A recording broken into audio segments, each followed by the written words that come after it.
صلى الله عليك يا سيدي ويا مولاي يا رسول الله،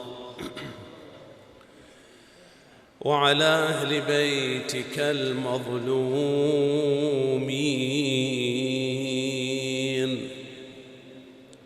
لعن الله الظالمين لكم من الأولين والآخرين. الصلاة والسلام عليك سيدي يا أبا عبد الله، يا باب الرحمة ونجاة الأمة، ما خاب من تمسك بكم، أمن من لجأ إليكم. يا ليتنا كنا معكم فنفوز فوزا عظيما. دعني أقيم على الحسين عزائي، وأنوح في صبح له ومسائي، فالحزن دأبي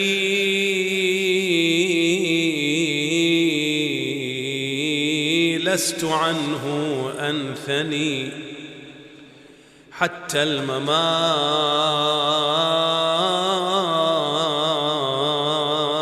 ملازما لبكائي.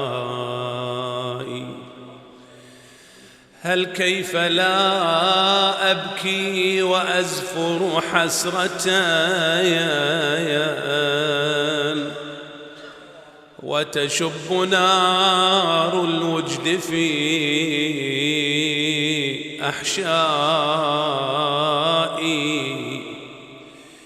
يا عين لا تأخذك لومة لائم، واذر الدموع لسيد الشهداء، سبط النبي المصطفى ووصيه،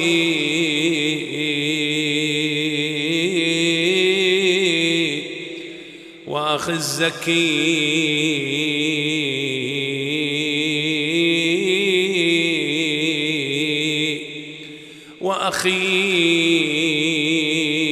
وأخا الزكي المجتبى الوضائي. يمسي صريعا جسمه في كربلاء، والراس منه بصعدة سمراء، تركوه في حر الهجير معفرا بدمائه ملقآن على البوغاء، وترض في خيل الضلال ضلوعه. رزء لعمرك أعظم الأرزاء،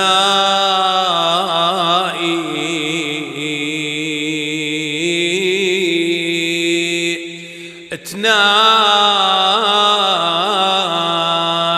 الحورة والقلب بالحزن مضروب. يا قوم ما فيكم أحد بغيرته يقوم يشيل عن حر الشمس جثة المظلوم، ويحفر قبر يدفن غريب الغاضري. بن سعد نادى بالعجل قوموا يا فرسان، الخيل سرجوها بهمة وطلقوا العنان، كسروا ضلوع حسين خلوا الجسد ميدان، صدره وظهره لا تبقوا له بقيه.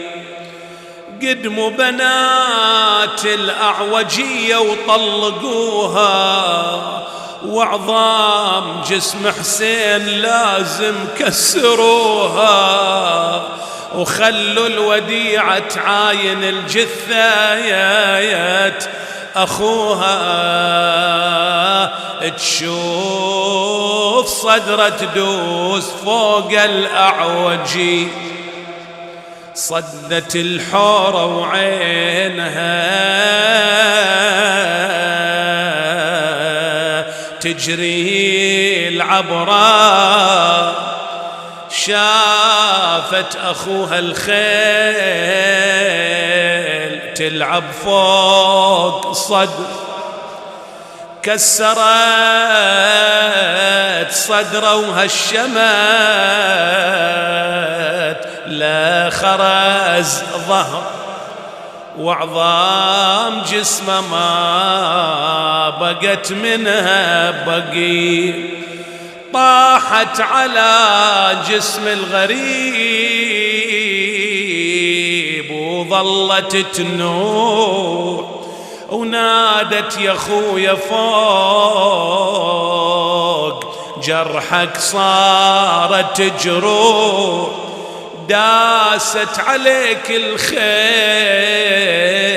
وانت جسد مطروح، وضيم حالي وقلة الوالي علي، إنا لله وإنا إليه راجعون. والعاقبة للمتقين. بسم الله الرحمن الرحيم. فمن اضطر في مخمصة غير متجانف لإثم فإن الله غفور رحيم. آمنا بالله صدق الله العلي العظيم.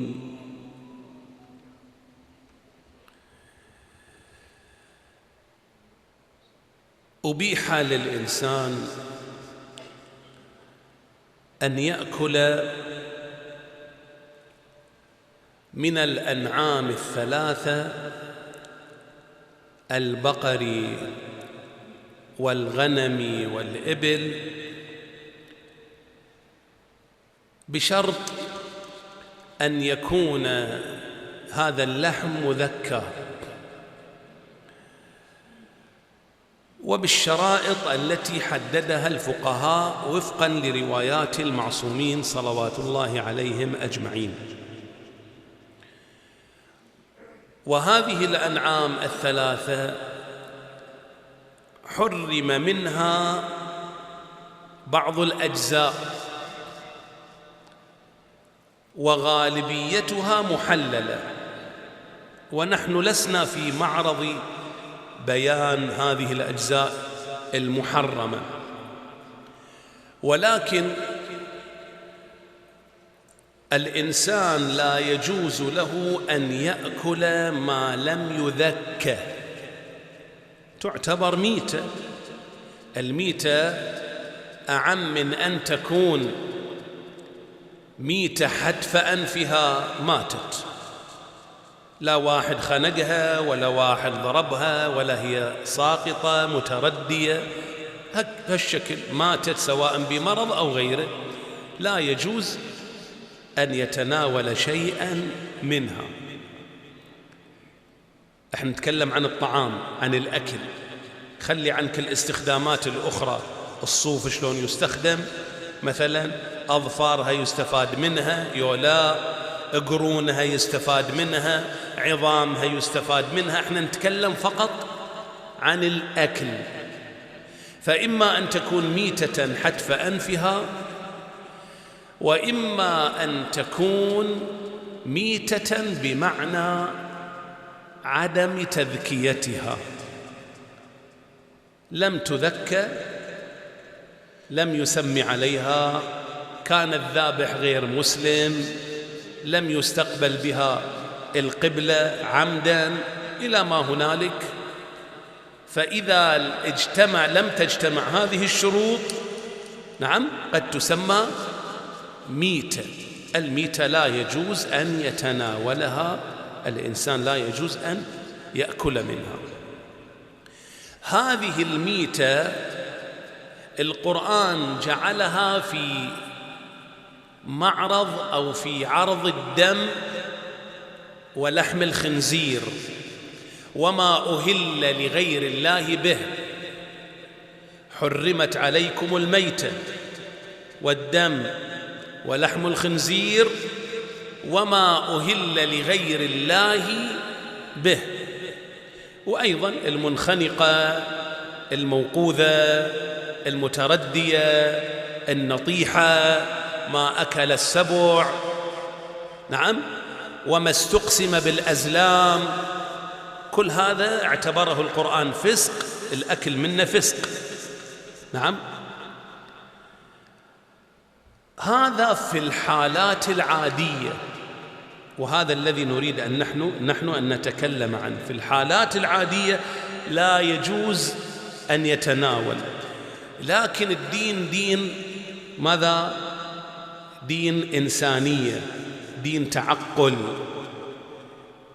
يقول في حالات يجوز لك أن تتناول الميتة، أن تتناول الدم، أن تتناول لحم الخنزير، ما أهل لغير الله به، وهي حالة اضطرارية مشروطة بشروط. لما نتكلم عن الاضطرار فقهيا ماذا يعني؟ أن يصل الإنسان إلى حالة هلاك نفسه، يعني إذا ما يأكل، إذا ما يقدم على الأكل يموت، أو لا ما يموت ولكن يصاب بمرض. لما الواحد ما يأكل يصاب بمرض، هذه أيضا ضرورة. أو أنه مريض، فإذا لم يأكل ما وجد طبعا هو غيره من هذا اللحم، يعني انحصر اللحم في هذا اللحم الميتة أو لحم الخنزير أو ما شابه ذلك، مو عنده لحم آخر حلال ويجي إلى اللحم الحرام، لا، انحصار المأكول في الميتة وأخواتها. الضرورة إذن إما أن تؤدي الإنسان إلى الموت إذا لم يأكل، أو تؤدي به إلى المرض، أو هو مريض فإذا لم يأكل يزداد مرضه، أو يتأخر شفاؤه، أو يقع في حرج شديد. هنا إذا اجتمعت هذه الشروط مضافا إلى شرط أساسي ذكره القرآن: غير باغ ولا عاد. يعني لو أنه ماذا؟ طلع من بيته ليقاتل الإمام المعصوم وما عنده أكل الآن، هو أفرض مسلم وما عنده أكل ورايح يقاتل المعصوم واضطر إلى أكل الميتة، القرآن يقول هذا باغي، ما يجوز له حتى عند الاضطرار أن يأكل، يموت. نعم. ولا عاد، فسر العاد المعتدي، يعني الذي يأكل أكثر من حاجته. خلي أضرب لك مثال. الآن خلونا عن الميتة. في شهر رمضان الله يبلغنا وإياكم صيامه وقيامه، أكو بعض شبابنا يشتغلون في الشموس، يوفر قوق، بحار، بار، وهذه شغلته. فتشتد حرارة الشمس وهو في العمل من الساعة 6 الصباح إلى الساعة 6 المساء. أي طاقة هذا يتحمل إذا صايم؟ الآن هل يجوز له الإفطار؟ هل يجوز له أن يشرب ماء؟ هل يجوز له أن يأكل أو لا؟ ما نقول لا نعم بسرعة ولا نقول لا بسرعة، لابد نتفهم المسألة. أول شيء نقول له أنت ما أكو عندك إلا هالعمل. إذا قال لا أنا أقدر، فلان اتصل علي أساسا وقال تعال حياك الله تشتغل عندنا، بس هذا شوية راتبه أحسن، الرقوق شوية راتبها أفضل، لذلك أنا ما أروح إلى ذاك العمل. هنا نقول له اطلع من العمل حتى لو زايد الراتب، روح إلى عمل لا يضطرك إلى أن تفطر في شهر رمضان. مو رأسا تعال أكل، لا، إذا عندك خيار آخر عليك أن تترك هذا العمل تروح إلى الخيار الآخر. أما إذا لا قال ما أكو إلا الآن يا الله لقيت هالعمل وخايف هم بعد يفصلوني، شو أسوي؟ هنا نقول له هل تستطيع أن تأخذ إجازة بشهر رمضان؟ خلي إجازتك بشهر رمضان. إذا قال إيه بس ما يناسبني أني ودي أحج ودي كذا، نقول له خلي الحج الآن، اطلع إجازتك نعم خذها بشهر رمضان وصم في منزلك. شوف الترتيب، مو رأسا تقول له يجوز تاكل أو ما يجوز تاكل. زين، إذا قال لا والله ما يسمحون لنا إجازة إلا في الشهر الفلاني مثلا، إذن هو لا يقدر يطلع من العمل ولا يقدر هم بعد ياخذ إجازة بشهر رمضان، والشمس على راسه والعمل. نقول تقدر تقلب عملك من النهار إلى الليل؟ إذا قال نقول له يجب، إذا قال لا هنا نجي إلى المرتبة الرابعة. الآن خلاص انحصر الأمر، رجال يعمل ومضطر لأن يأكل أو يشرب، شو يسوي هنا؟ نموت نقول له لا تأكل ولا تشرب؟ لا، مو هكذا الدين. الدين يسر، لكن يسر بالترتيب اللي قلناه. هنا نقول له يجوز لك أن تأكل بقدر حاجتك، أن تشرب بما يرفع الحرج عنك.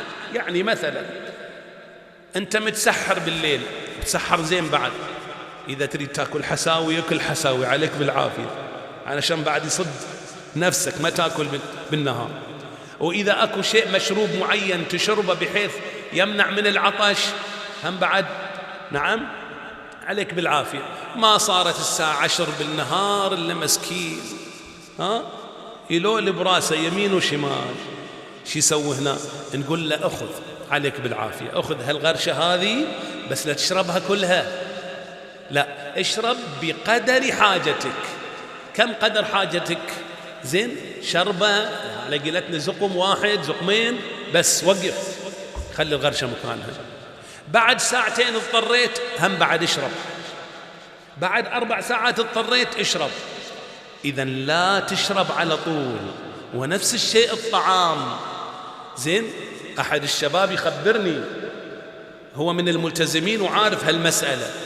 زين، فعلا يقول أحيانا نضطر فنشرب شيئا من الماء، لكن بعض شباب لا، جايبين وياهم الصفرية على قيلتنا، جدر الضغط جايبينه وياهم، يلا ايش حق احنا نصوم بعد ما نقدر، احنا نشتغل فرقوق ويلا منهم عليه الطبخ اليوم، ودق بال5 زين في الظهر. ما يجوز. تأكل بما يسد رمقك، اللي شوية يقويك نعم، وتترك. بعد 4 ساعات احتجت أكل شوية وأمسك إلى المغرب. تقول هذه الأيام شو اسوي؟ نقول أهم شيء سقطت عنا الكفارة والإثم، لا عليه إثم ولا كفارة. زين، عليه القضاء. مشهور الفقهاء يقولون عليه أن يقضي تلك الأيام التي أفطرها ضرورة. بعض الفقهاء يقول حتى القضاء ساقط عنا، حتى القضاء ساقط عنا. لكن هذا مو مشهور، لذلك الأحوط يقتضي شنو؟ أن يقضي تلك الأيام. شوفوا شلون التدرج، مو الواحد يقول والله أنا مضطر ورأسا لا سأل نفسه يقدر ينتقل إلى عمل، ولا سأل نفسه يقدر يأخذ إجازة، ولا سأل نفسه أنه يشتغل بالليل ولا ويأكل بس، هذا ما يصير. فمن اضطر غير باغ ولا عاد، لا يكون يأكل الواحد أكثر من حاجته ولا يشرب أكثر من حاجته، وإلا عاقبه الله عز وجل. نفس الشيء هذا طبعا في الأكل الطعام الحلال، نفس الشيء في الأكل الحرام. لو واحد بالبار وضايع وما أكو إلا هالميتة، أو يشوف من الحيوانات اللي ما تقبل التذكية وبياكل منها، نقول يجوز أن تأكل، نعم، إذا اضطررت فقط قدر حاجتك. وهذا يا جماعة ينطبق حتى على العلاج. الآن أنت مريض، تروح إلى المركز الفلاني الصحي أو إلى المستشفى، زين، رايح تكشف عليك أو يكشف عليك دكتور، وأنت مرضك شنو؟ في الأعضاء التناسلية، مو رأسا تعال اكشف بس، قال لك الطبيب اكشف وتكشف، ما يجوز، لا يجوز إلا مع اضطرار لا حول ولا قوة. نعم، المرأة إذا كانت مريضة وراحت قال لها كشف إيدك كشفيها، بخلي شنو؟ قياس الضغط، من هو قال لك يجوز أنها تكشف إيدها؟ تقول لا، مريضة مسكينة، خلي القياس من وراء شنو؟ من وراء الثياب، من وراء العباءة، مو لازم إلا تكشف. هم بعد بيقيس النبض على صدرها، إلا كشفي عن صدر، لا يجوز، لا يتساهل الواحد، لا هو يتساهل يخلي الدكتور، نعم، يكشف على زوجته أو أخته أو أمه أو بنته، ولا هم بعد هالمرأة تخلي الدكتور بكل سهولة يكشف عنها. نعم، فكيف إذا كانت في مواضع حساسة؟ شلون تكشف عن نفسها؟ حتى للمرأة الممرضة أو للطبيبة لا يجوز إلا مع الضرورة القصوى. إذا عندها ضرورة هنا يرتفع التكليف، مو بس والله عندها مغص ضرورة، عندها صداع ضرورة، عندها لوعة شيء بكبدها قالت ضرورة، لا، مو هذه ضرورة، ما يصير.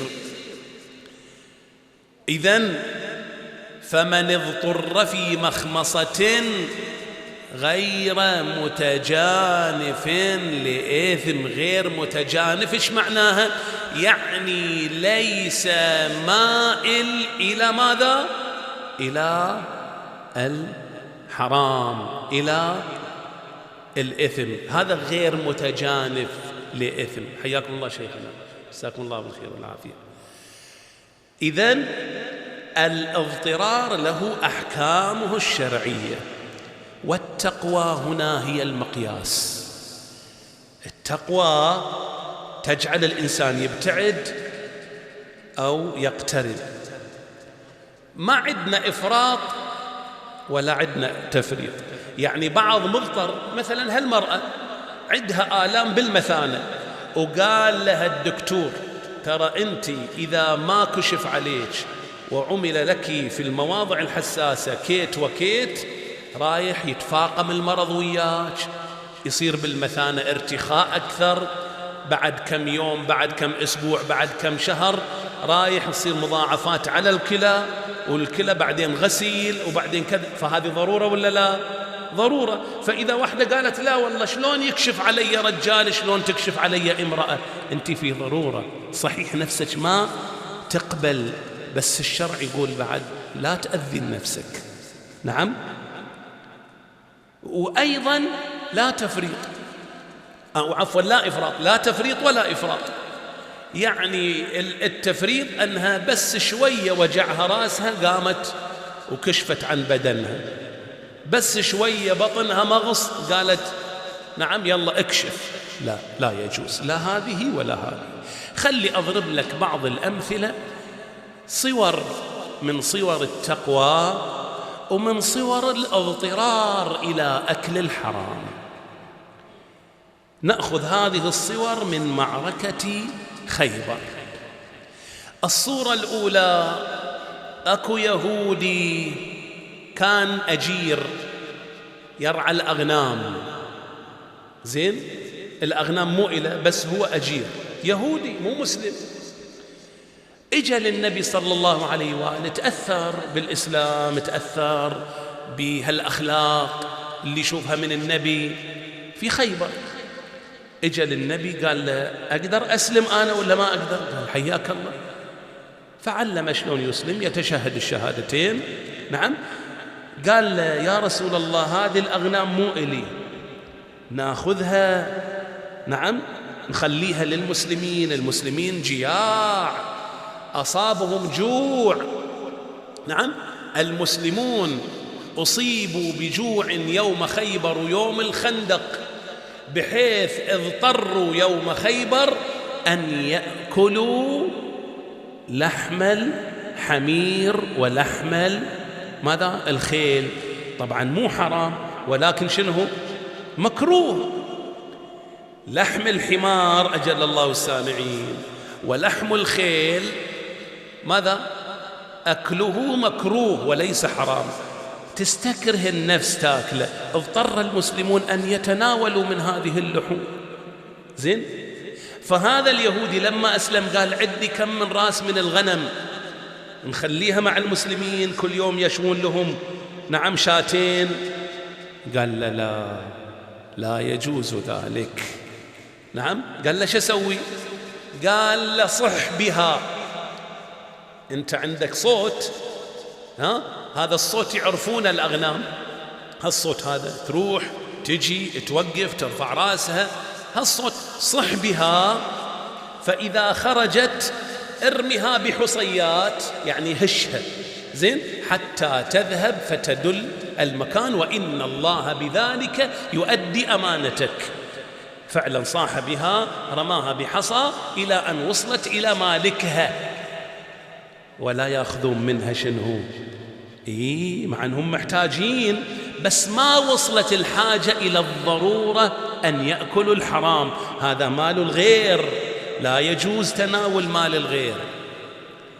لاحظ. لكن يوم من أيام خيبر اضطر المسلمون أن يأكلوا من مال الغير، لأنهم إما وإما، أكو تزاحم، لأن التزاحم غير التعارض. التعارض في مقام الجعل، والتزاحم في مقام الامتثال. الآن يمتثلون، يحافظون على أنفسهم، يأخذون هاللحم، ما أكو لحم ثاني إلا هالشياه اللي مالكها الغير. نعم، يحافظون على أنفسهم.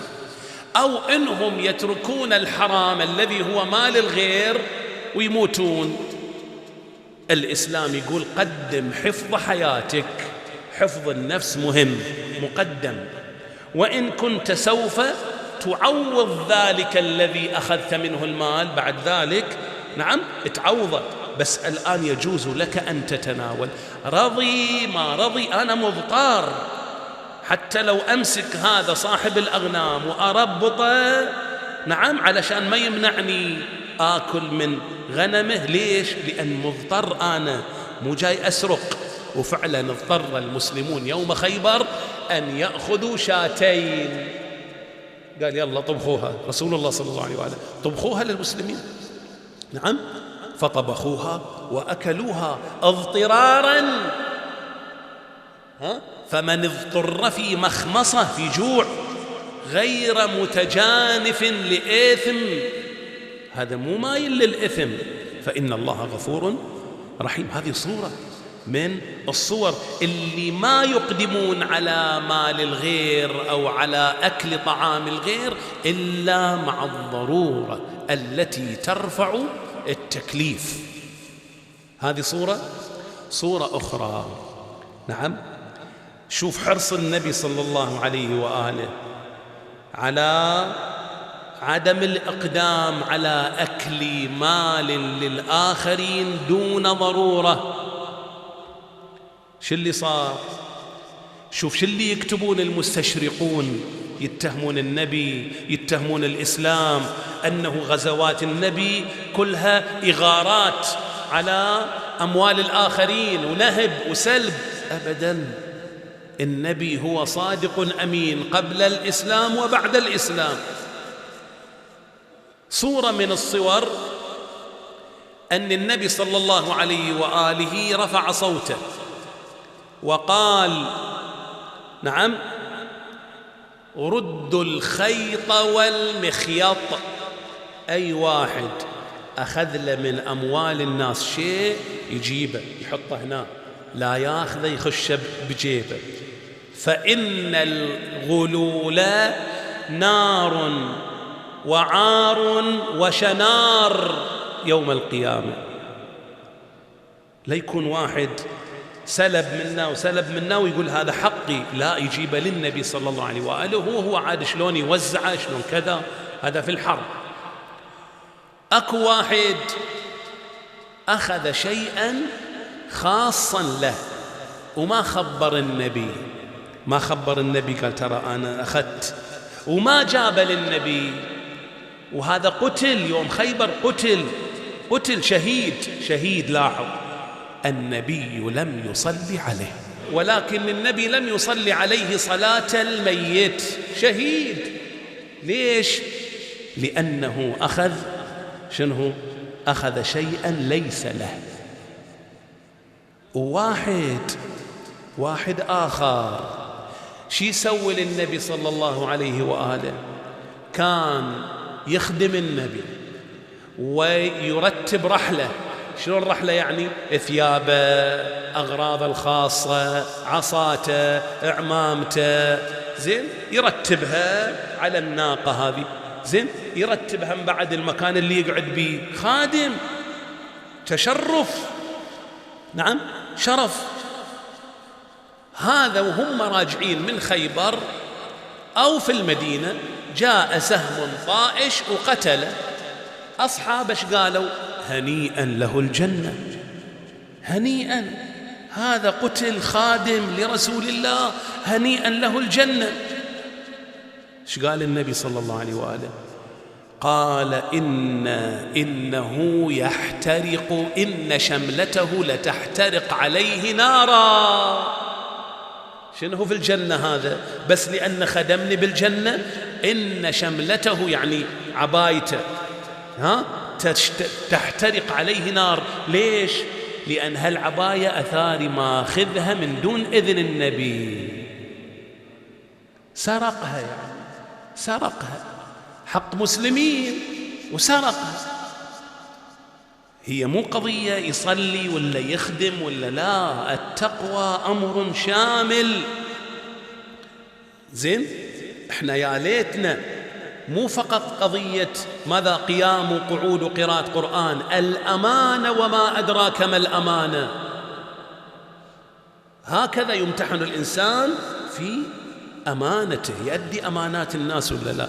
أضرب لكم مثال الآن وأختم بقضية أخرى أيضا في خيبر. مرة من المرات شخصيا أنا جالس في عزاء واحد من العائلة قبل كم من سنة، الله يطول أعماركم، جالس مع بعض الشباب والعائلة. واحد دخل من الباب فقير، ثيابه رثة من البلد، أعرفه، ثيابه رثة جدا، ومعروف في البلد أنه فقير ما يملك شيء، مسكين، يروح البر يأخذ له بعض الأشواك ويأخذ له بعض الشجيرات ويطحنها وما أدري شنو يسوي، ويأخذ لهم بعد قشور الرمان هذه شغلته، مسكين شيبة. دخل من الباب رأسا، إجا وقف يم قدامي، السلام عليكم. وعليكم السلام. طلع من جيبه فلوس 500. قال: تفضل يا شيخ. عليه لاستيك مطاط. تفضل يا شيخ. قلت له: شنو؟ قال: وانا طالع من الحسينية شفته يم الباب، يم السيارة هناك، يم سيارات بالأرض، تفضل انتو الشرع وتصرف فيها، يلا مع السلامة. طلع الرجال. سبحان الله، هذا فقير. نعم، عديتها 8000، هذه تعيشه كم وهو فقير؟ ولا قال والله عطوني عاد بدل ما جبتها، أبدا. طلع إلا اللي يمي ابن عم اللي مقاول قام يسوي هالشكل، أثار المقاول ما يدري وين يحط فلوسه. زين، قال 8 قبل ما أقول له 8، قال 8000 هذه. قال طايحة يم سيارتي أنا مستلمها من فلان اليوم كذا، وصادق فعلا، وسلمتها إلى. قضية هذا الفقير شلون أمين، شلون أمين، والبعض عنده فلوس ما عنده، وإذا يبلعها.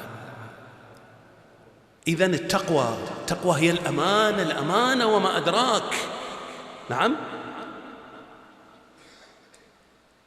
هنا قضية نختم بها، وهي مسألة أيضا تتعلق بالتقوى. شنو معنى التقوى؟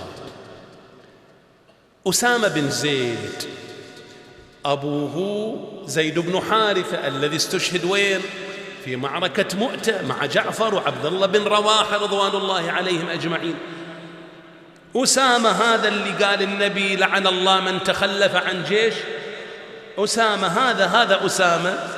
زين، طرش النبي صلى الله عليه وآله مع مجموعة بغزوة يم اليهود، يم خيبر. واحد يهودي عنده أغنام. زين، إيش سوى لما شاف المسلمين؟ قام أخذ غنيماته وحطهم يم القصب، هذا المرتفع اللي إحنا نسميه عقربان أو غيره، خشها يعني. زين، ما يدري أن ذولا مسلمين، ما يدري أن أسامة وغيره أنهم مسلمين. بعد ذلك سمع تكبير الله أكبر، قال ذولا مسلمين. أثاري هذا اليهودي مسلم بس متخفي. زين، فلما شاف المسلمين فرح، طلع هم شافوه يهودي، قال لا إله إلا الله محمد رسول الله. قام ايش سوى أسامة؟ أخذ سهم وضربه وقتله. قال هذا يهودي بس شافنا وقال لا إله إلا الله. ولا تقولوا لمن ألقى إليكم السلام لست مؤمنا تبتغون عرض الحياة الدنيا. ما يصير. انتشرت القضية ووصلت إلى النبي صلى الله عليه وآله قبل ما يوصل أسامة وجماعته. وصل، نعم، النبي غضبان زعلان، قال له يا رسول الله، قال له كيف بلا إله إلا الله؟ الكلمة اللي قالها لا إله إلا الله وينك ووينها عنها يا أسامة؟ ويروح منا ونا يقول له كيف ولا إله إلا الله؟ قال له يا رسول الله هذا شافنا وقال لا إله. قال هل لا شققت قلبه؟